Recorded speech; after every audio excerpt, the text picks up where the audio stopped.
I live in a small studio apartment. I like my place a lot, even though it has some details that always made me really nervous living here. The wall facing the street is basically just a giant window, and I also live on the second floor, so my window is very close to the streets below. The marquee looks very easily climbable and gives direct access to my window. Even though that makes me a little uncomfortable, nothing really ever happened, and it just stopped bothering me a couple of months after I moved in. That is, until last week. Last Monday, I woke up at around 2 a.m. to go get some water to drink. Since the kitchen is right next to the side of my front door, I could hear something coming from the corridor as I filled up a cup. It wasn't coming from another apartment or from the streets. The noise had that very specific reverberation from an empty corridor. I approached the door and could make out that the sound was actually some kind of trap beat playing on repeat. At first, I thought maybe that was just some drunk guy messing around with his phone before getting to his apartment, but after laying in bed again, I could still faintly hear the same beat coming from the corridor. It kept playing and playing until I fell asleep about an hour later. 7 a.m. rolls around and I'm woken up by someone ringing the doorbell. It was a cop. A bunch of them, actually. The landlord and some of my neighbors were also there. Even with the place really crowded, it was really hard to miss the trail of blood that went from the corridor window to the far end of the wall. The cops said that someone was leaving for work early in the morning when they came across the blood smears and then immediately called the police. He questioned me and the neighbors. The place was scrubbed and we went on with our lives, but I couldn't stop thinking about it. Every single day I always come home and walk over where the blood was, and I always wonder what the heck happened in the corridor that night. Now, I was a little bit uncomfortable living here before, but now I'm definitely really spooked out. I wonder if I'll ever figure out what happened.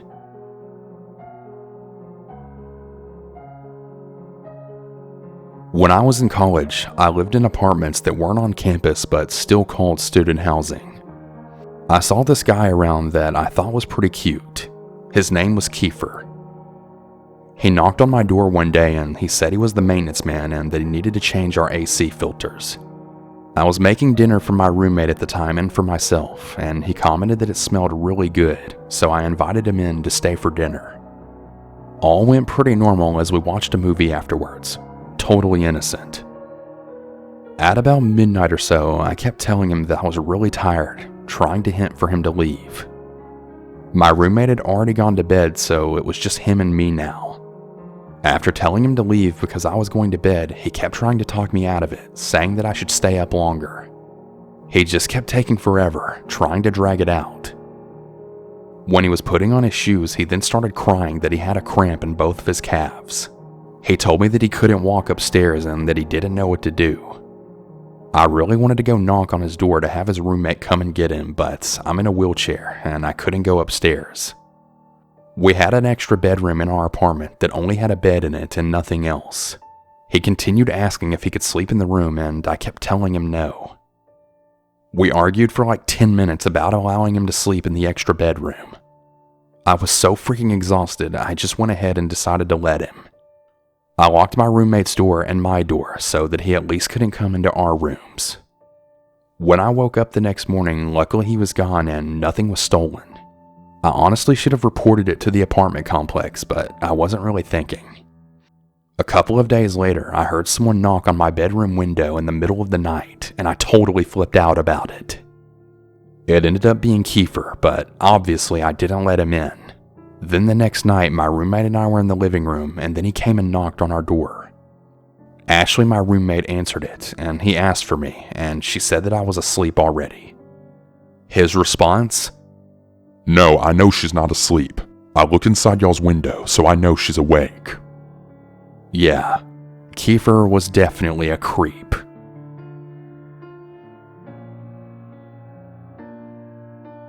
So, for some backstory, I moved from a very small town to a relatively large city.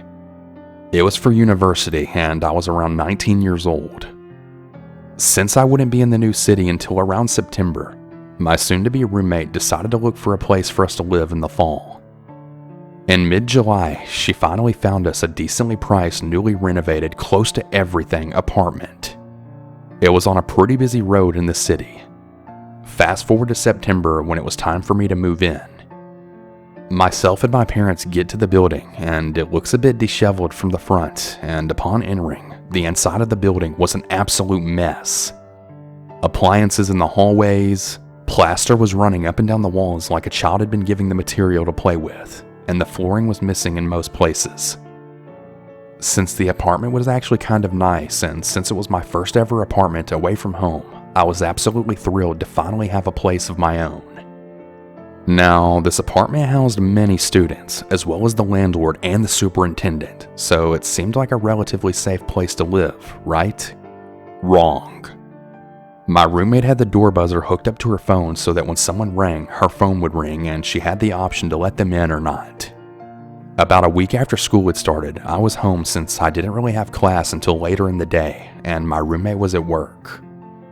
She texted me to let me know that someone had tried to buzz into the apartment, and when she answered, all she heard on the other end was an unfamiliar voice practically screaming, "Let me in! Let me in right now!"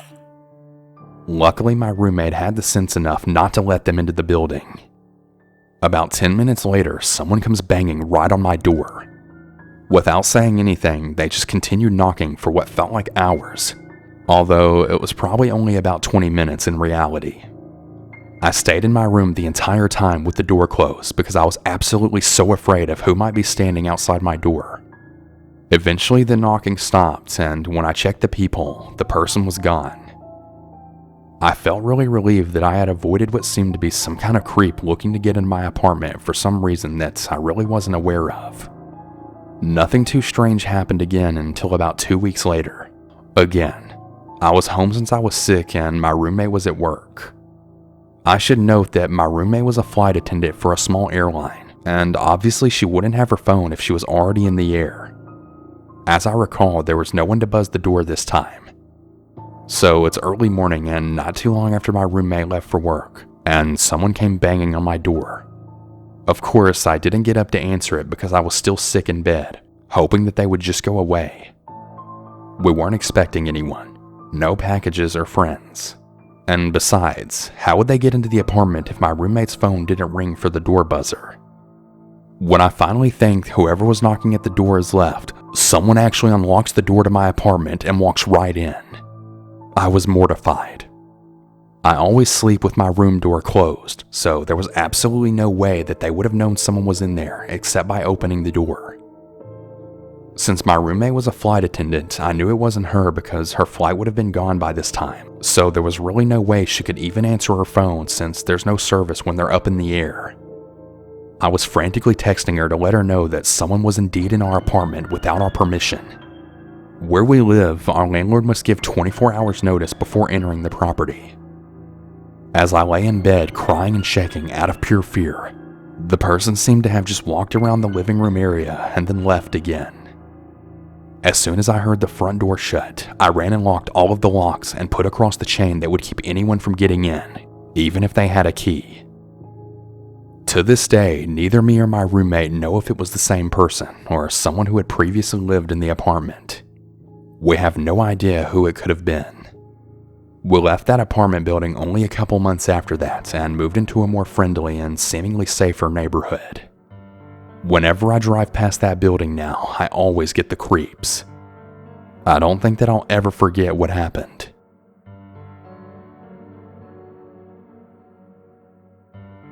I went to university in London for about 3 years, and this happened in my final semester early on in 2018. The area that I lived in wasn't that great, to say the least. There were daily issues with catcalling, creepers taking photos of female students on their way to nights out on the weekends, and this wasn't even the first time that I'd been followed. It was just the worst. Often I would tell classmates stories about a creep that I encountered that day, and they'd ask what area I was staying in, and when I told them, they'd go, "Ah, yeah, that's why I don't go there." I should also mention first that I have pretty bad anxiety disorder, and this day I nearly didn't go into university at all because I just had a really bad feeling. But if I listened to every single bad feeling I got, I'd probably never leave the house. So I shrugged it off and decided to make myself go to class anyway. My anxiety is so bad at times that it's hard for me to differentiate between a genuinely bad feeling and my brain going into fight or flight mode for literally no dang reason.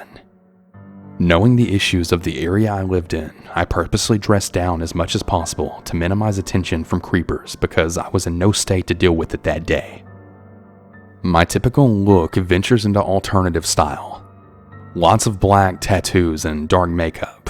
You know, the works, which tends to get attention in itself, so on this day I purposely just wore jeans, a massively baggy shirt, and little to no makeup. I figured this would be enough for people to overlook me and just let me go about my day more or less ignored. Well, I was wrong. A piece of information that's really relevant to this is that there was a note emailed to all of the residents of my apartment block around this time. Apparently a man had recently attempted to assault a handful of girls from both our apartment block and another student hall apartment block around 10 minutes away. It also included a description of the man.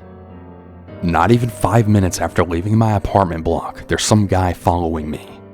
Now at first, alarm bells really didn't ring yet. It's pretty common for strangers to approach you in London, usually trying to sell something to you or just generally get money off of you in some way or another. So I hear this guy start calling after me. Hey, excuse me. But I keep my head down and flat out ignore him, which is usually enough to put off anybody trying to sell you something. Well, when he then starts following me down the street and across the road, I knew this was a bit more sinister now. He's getting progressively more frustrated the more that I ignore him. His excuse me's becoming more insistent and eventually turning into, "Oh, come on, I'm just trying to talk to you." At this point, my heart is already racing like crazy. But I'm a big fan of true crime and I like to think I know the basics of trying to keep myself safe. Specifically when it comes to not falling into the trap of being polite, even when somebody's making you uncomfortable. And just after I cross the road with this guy still following me, I come into a series of small shops. They're not so small as to not have any security. Just the kind of place the people working in the area would stop by to grab their lunch for the day, and so on. Thinking of both the security guard and the security cameras, I walked straight into the shop, hoping that this would be enough to put the creeper off. Well, it's not. I go into the first aisle and pull my phone out, texting my dad to call me immediately. There's not much he can really do as he lives across the country, but I figured that maybe even seeing me on the phone will put him off, or that maybe I could say something like, "So you'll be here in 5 minutes? Okay, great." Hell, I mean, worst case scenario, I figured if something happened, I at least had some form of witness on the phone. My dad, knowing of the problems that I've had with creepers in the area, calls me immediately. We have a code for if I'm being followed so that I can tell him without being too conspicuous about it. But I'm way too panicked to care about being subtle. The creeper is now standing a couple of feet down the aisle, pretending to look at things but mostly just staring at me. All the while he had his hood up, obscuring most of his face, which made me really uneasy. It was as if he was just as aware of the security cameras as I was. He matched parts of the description of the man that we'd been emailed about, but it was really hard to tell with his hood up, and he was also wearing a really thick pair of sunglasses which hadn't been mentioned in the description. As they were the most noticeable thing about him to me, I wasn't really sure if it was the same guy. When he realizes what I'm doing, he then disappears from the aisle, but I'm cautious and stay standing where I am. I was shaking and pretending to be fascinated by the bottle of Pepsi that was in my hand. All the while my dad tries to juggle comforting me, asking me questions, and giving me advice on what to do. Not even a full minute passes by before suddenly the creeper then reappears, and with a box of donuts in his hands. I turn to him and snap a "What?" doing my best to make it clear that I have absolutely no patience for him. He proceeds to ask me if he can borrow 20 pounds for the donuts. I give him an annoyed look and reply with an impatient no, doing really all that I can to try to make my 5'3" self appear at least somewhat intimidating. He does his best to appear hurt and offended, giving a "Oh, sorry I bothered you," before putting down the donuts and then walking away in the general direction of the exit. Again, I'm not convinced. I stand in that aisle for a little while longer, telling my dad what had just happened and then move over into the next one, slowly scouting out the entire shop for any sign of him. I'm standing in the third aisle now when he then reappears yet again, slowly edging his way towards me. There's only one other person in the aisle, a shop employee that was stacking shelves, and I'm mustering up the courage to approach the worker and try to explain my problem when the creeper tries to talk to me yet again. Putting all of my adrenaline to use, I spin to face him and then snap out a, "What? What do you want from me?" Keeping in mind all of the anti-creeper advice that I'd seen online about making it obvious that you would not want to be an easy victim in the slightest. And he seemed surprised by this, before mumbling out something along the lines of, "I was just wondering if, But I honestly couldn't make out exactly what he was trying to say over the sound of my damn heartbeat. So I look at him and then say sternly, "Go away. Just leave me alone." To which he then returns to his shocked and offended act, then saying, "God, okay, I was just trying to be nice here." Which I respond to with, "Well, don't." And then he storms back down the aisle. I walked through the shop another 3 or 4 times to make sure he was really gone this time. All the while still on the phone with my dad before I finally check out and then peek out of the shop entrance. He's still hanging around and I have to choose a moment where he seems distracted by something so that I can haul my ass out of there immediately. I really needed to get towards the tube station. At this point, I was an absolute nervous wreck, and the only reason I didn't go straight back home was that I was absolutely scared that he would follow me. The entrance to my apartment block was in what can only be described as an alleyway. It was a spruced up alleyway which often had fellow students or workers from the area on their smoke break, but it was significantly quieter than the route to the tube station. I figured I'd just continue on my way to university, which would at least get me out of the neighborhood for a few hours. Plus, it'd also give me the chance to see my friends and get some in-person comfort over what had just happened. My dad stayed on the phone with me right up until I was on my train, and I was looking over my shoulder the entire time, expecting to see the creeper follow me again. Now, I can see how this might have sounded like my anxiety blowing things out of proportion if this was my last encounter with the creep, but it wasn't. The following week on the day of that same class was canceled, so I spent the day in my flat, generally being just an antisocial hermit.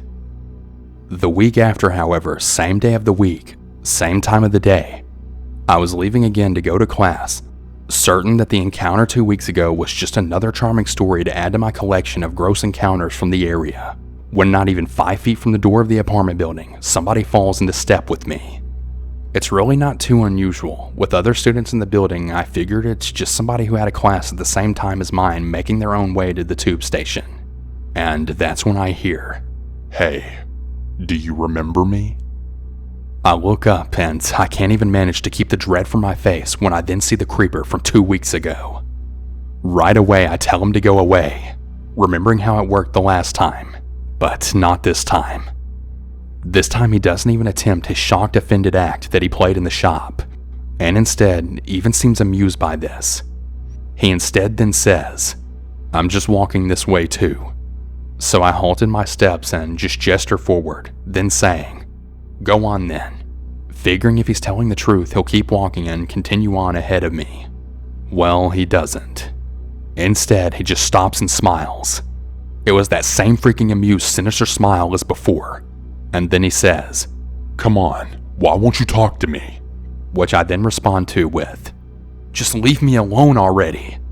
But I'm getting more and more freaked out by this creep, and it doesn't come out anywhere near as harsh as I wanted it to. He then does that creepy smile yet again. At this point I start walking again, knowing that when I turn the upcoming corner we'll be facing a music venue, which pretty much always has either security or some kind of janitor right outside. Figuring I can just go up to them and ask them for help if he doesn't leave me alone. He keeps trying to talk to me. "Do you have a boyfriend?" I'm tempted to say yes, hoping it'd get him to leave me alone, but I know that it'd more than likely just probably lead to even more questions. How long have you been together? What's his name? And probably just a bunch of other creepy invasive questions from there.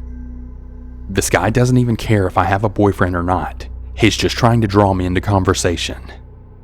Every time he tries to swerve a little, so he's now walking parallel to me, just closer.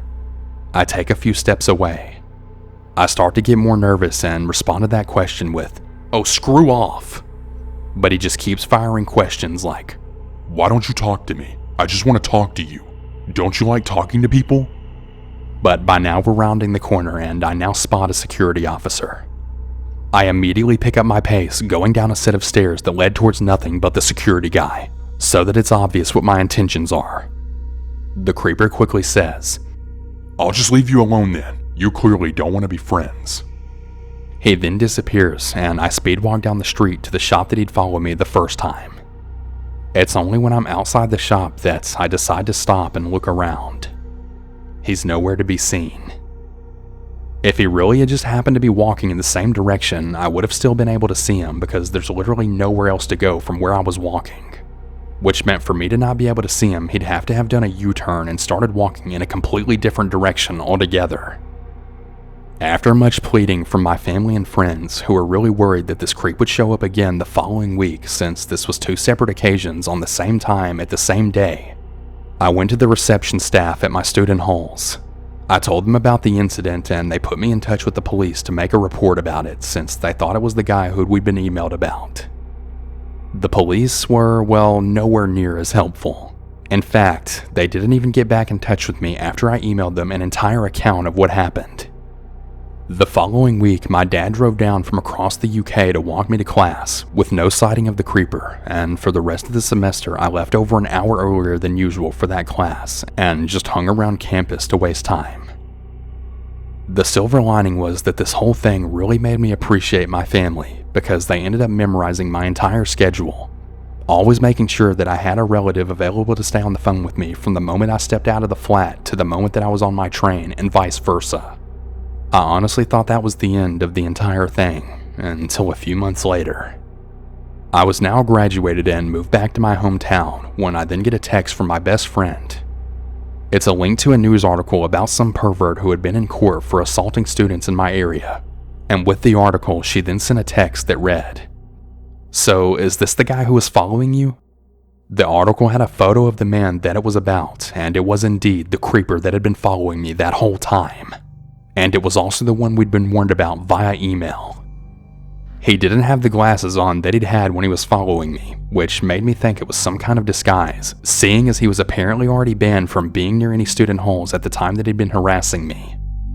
The article explained how the creep had started following other girls from the exact same spot that he started following me, only they did what I didn't.